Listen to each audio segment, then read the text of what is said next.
Bonjour à tous et bienvenue dans cette nouvelle vidéo de l'original. Nous nous retrouvons aujourd'hui pour le deuxième épisode de mes vidéos sur les débiles de la bijouterie.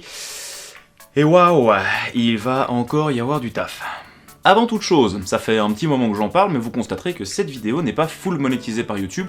Ceci pour une raison simple, j'en avais un petit peu parlé dans la dernière vidéo, mais ce coup-ci je passe à l'action, je vous expliquerai donc tout ça en fin de celle-ci.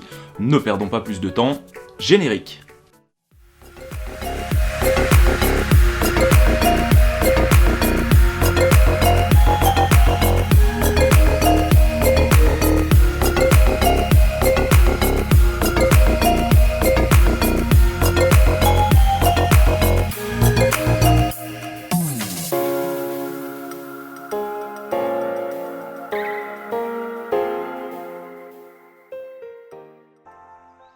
Ah, 2018, la pandémie n'avait pas encore frappé et près de 80% de la population mondiale ne savait pas ce qu'était un pangolin. Il était d'ailleurs absolument inconcevable de devoir présenter un pass sanitaire pour aller aggraver votre état de santé. Et à l'occasion de la Saint-Valentin 2018, la chaîne de restaurants McDonald's a lancé un concours, j'imagine destiné à devenir viral, mais jusqu'à aujourd'hui je n'en avais pas encore entendu parler, c'est pour vous dire à quel point l'opération a marché. Je vous présente la bague Bling Mac, et ouais, on s'est pas trop foulé sur le champ lexical dans l'équipe de com de chez McDo. Cette bague représentant le sandwich emblématique de chez McDonald's a été proposée en gain d'un concours à tous les clients de la chaîne de restauration. Le bijou entièrement réalisé en or 18 carats, diamants et saphirs de toutes les teintes nécessaires est estimé à hauteur de 12 500 $. Quand même! Et pour gagner cette bague, le principe était très simple, il vous suffisait de déclarer votre flamme à McDonald's et de crier votre amour au Big Mac via le hashtag BlingMacContest. Alors, il faut quand même reconnaître que techniquement, c'est propre, le bijou donne bien, les finitions ont l'air très clean et la réalisation au point. Petit bonus, la bague globale est composée de plusieurs éléments, il vous est donc possible de mettre votre bague salade au-dessus de votre bague viande, bref, du génie. Et en allant fouiller sur le site de la créatrice, vous ne pouvez plus vous offrir la bague Bling Mac, mais vous pouvez continuer d'acheter des bagues burger pour la bagatelle de 16 150 $. Et ouais, l'augmentation du cours de l'or et le buzz sont apparemment passés par là. Et comme on n'arrête pas le marketing, surtout celui des oppressions, il vous est possible d'acheter la bague burger végétarien avec pain sans gluten, précise la créatrice. D'ailleurs la créatrice, parlons-en, elle se nomme Nadine Ghosn, et sa gamme détourne quasiment toujours des objets du quotidien, et franchement c'est plutôt bien trouvé. Vous pourrez donc trouver chez elle des bagues Lego, des colliers en attache trombone, des bracelets chaînes de moto, ou encore des bracelets en forme de crayon. Perso, je trouve ça plutôt sympathique, on n'est pas sur de la création hyper originale, mais c'est relativement bien réalisé et bien pensé. Je n'arrive juste pas à me décoller un truc de la tête, Nadine Ghosn a un parcours plutôt incroyable puisqu'elle explique qu'elle a pu parfaire son expérience de la bijouterie entre Tokyo, New York, Rio de Janeiro et d'autres mégalopoles du consumérisme exacerbé. Et on ne rentre pas dans ce genre de milieu n'importe comment, il vous faut des pistons, et où est-ce qu'on trouve des pistons? Dans les voitures. Et ça tombe bien, parce que son papa n'est autre que Carlos Ghosn, oui, l'ex-PDG du groupe Renault-Nissan, qui a été emprisonné au Japon pour des affaires de fraude fiscale se chiffrant à la bagatelle de quelques dizaines de millions d'euros, et qui s'est taillé au Liban pour éviter de se faire écharper par les 13 pays dans lesquels il était poursuivi. Voilà, on peut donc aisément se faire à l'idée que Nadine Ghosn n'a pas financé ses voyages et ses études en allant travailler comme étudiante esclave dans la chaîne de fast-food pour laquelle elle fabrique maintenant des bagues. Ah, la culture de l'élite ultra-capitaliste. Enfin, pour ne pas que ce soit trop visible quand même, le nom de Nadine Ghosn a été retiré de la page Wikipédia française de son papa. Et je vais pas lui jeter la pierre, je pense que j'aurais fait pareil pour éviter d'être roulé dans la merde. Et puis comme je suis toujours un petit peu en retard, surtout vous êtes normalement bien placé pour le savoir si vous suivez ma chaîne depuis un petit moment, je me dis que c'est peut-être pas trop tard pour moi pour faire aussi mon petit poème à McDonald's. Vous êtes prêts ?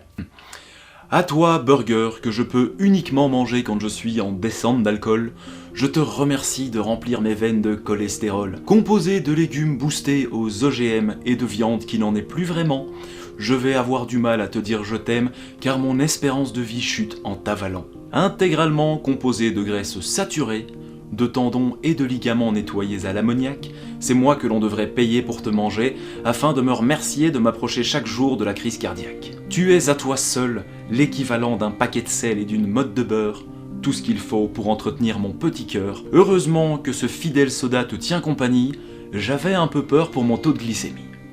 Merci. Merci, fallait pas. Voilà, si avec ça je remporte pas la bague, franchement, je comprends pas. Allez, changement de sujet, si vous avez regardé ma dernière vidéo des débiles de la bijouterie, vous vous rappelez sans doute de Lil Uzi Vert et de son diamant frontal à plusieurs millions de dollars. Et si vous ne l'avez pas vu, je vous glisse un petit lien dans le haut de l'écran. Nous avons ici un concurrent sérieux en termes de démesure débile et de gâchis de ressources, j'ai nommé le rappeur mexicain Dan Sur. Ce dernier explique être un petit peu blasé de voir les gens avec des cheveux colorés et a estimé qu'il était très original de se faire implanter des crochets dans le cuir chevelu afin de pouvoir s'y greffer des cheveux en or. Voilà, comme quoi on n'arrête pas le progrès et il est souvent corrélé avec le taux de débilité par rapport à l'usage qu'on en fait.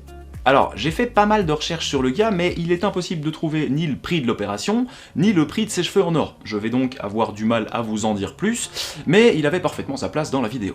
Le petit truc marrant, c'est que le type est soit le mec le plus fort du monde, soit un gigantesque imposteur, parce que si vous observez attentivement cette photo, vous pouvez voir que notre ami rappeur porte sans le moindre souci près d'une centaine de kilos de lingots d'or, dans le plus grand des calmes pour un petit shooting Instagram. Ou alors, peut-être que ce serait de faux lingots, et ça c'est pas très fair-play, et encore moins bling-bling. Je me permets d'ailleurs d'émettre une petite réserve sur la réelle composition de son opulente chevelure. L'or est vraiment très lourd, l'une des matières les plus lourdes que porte notre planète, et franchement je ne suis pas sûr que des implants cutanés parviennent à supporter un tel poids. Déjà que Lil Uzi Vert a quand même eu pléthore d'emmerdes avec son diamant qui finalement n'était pas si lourd que ça, ici le gars risque de se retrouver avec l'ossature du crâne en plein air au bout de quelques semaines quand même. Ce sujet-là était du coup un brin plus court, mais rassurez-vous, je vous ai gardé le plus croustillant pour la fin. Je vais vous poser une question simple, où ai-je le plus de chances de trouver un peu plus d'1 million de dollars, là, maintenant? La première réponse qui devrait vous venir en tête en bon auditeur que vous êtes serait « dans ton cul ». Et force est d'admettre que si vous aviez correctement répondu, vous n'étiez pas si loin de la réalité. Laissez-moi vous présenter Colin Byrne, joaillier et artiste australien né en 1963.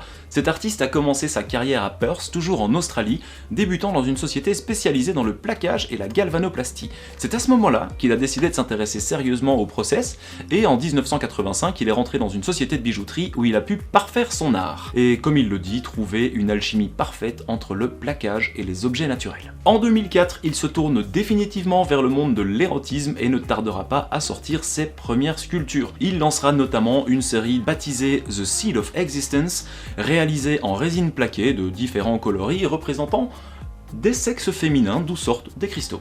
Cette collection sera décrite comme représentant la sensualité, l'érotisme et surtout la puissance de l'orgasme. Bon, je ne peux décemment pas vous montrer les sculptures car ces dernières sont assez peu adaptées à une vidéo YouTube, mais je vous invite, si le cœur vous en dit, à aller sur Google, vous tapez Colin Byrne Sculptures et vous devriez tomber sur un site qui se nomme Trazier the Erotic, où vous pourrez admirer toute la série et croyez-moi, ça vaut le détour. Bon, et revenons maintenant au sujet qui nous intéresse, c'est-à-dire la bijouterie. Colin Byrne a réalisé notamment un jeu d'échecs complet en or 18 carats, perles fines, saphir et 510 carats de diamants, dont le prix de vente est fixé à 4 millions de dollars.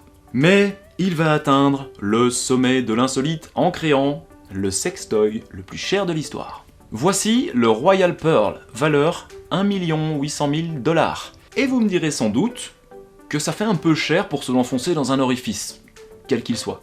Toujours est-il que le Royal Pearl se hisse à la place du godemiché le plus cher de l'histoire, et selon l'artiste, il lui semblait que la société n'était jusque-là pas capable de combiner un objet aussi luxueux et un acte sexuel. C'est pas ce que me disaient quelques-uns de mes amis qui bossent aux urgences. Selon les radiographies, ils avaient déjà trouvé à peu près tout et n'importe quoi enfoncé à droite à gauche. Il fallait juste être un peu plus ambitieux, essayer avec un truc cher. Par exemple, tu prends la Joconde, tu roules tout fin, je suis sûr que ça passe. L'histoire ne nous dit pas si l'objet érotique entièrement réalisé en platine et pavé de 70 carats de diamant quand même, a déjà été vendu ou pas. Il semblerait, d'après le site de l'artiste, qu'il y en ait 3 en stock, donc avis aux collectionneurs. Colin Byrne n'en était pas à son coup d'essai, il avait déjà réalisé quelques autres objets du genre, et franchement, il y en a pour tous les goûts. Et pour toutes les bourses, sans mauvais jeu de mots. Il me reste quand même une petite question en tête. Est-ce que le truc est livré avec un bain à ultrasons pour le nettoyage? Parce que après utilisation et tout ce que ça peut engendrer, enfin je sais pas, mais c'est quand même pas très pratique. Et nous voici donc arrivés à la fin de cette vidéo qui, je l'espère de tout cœur, vous aura plu. Mais avant de partir, chose promise, chose due, vous trouverez en description de cette vidéo et également maintenant des autres vidéos, un lien vers ma boutique. Je franchis le cap et je vous offre la possibilité d'acquérir vos bijoux directement via ma plateforme. Vous trouverez également des montres allant du récent au vintage et que ce soit les montres ou les bijoux, le tout est à chaque fois livré restauré et avec un certificat d'authenticité. Vous y trouverez également les informations sur notre atelier de restauration, tant pour les bijoux que pour les montres, et toutes les personnes inscrites sur les 3 prochains jours à dater de la sortie de cette vidéo recevront une remise permanente de 10% sur l'ensemble de la gamme de bijoux. Et lors de la prochaine vidéo, je lancerai un concours sur le site vous permettant de remporter des bons d'achat pour une valeur totale de 500 €. Se fout quand même pas de votre gueule. Donc je vous invite à rester à l'écoute. Si cette vidéo vous a plu, n'oubliez pas le pouce, le commentaire ou le partage. D'ici à la prochaine vidéo, prenez soin de vous. Je vous embrasse. Ciao!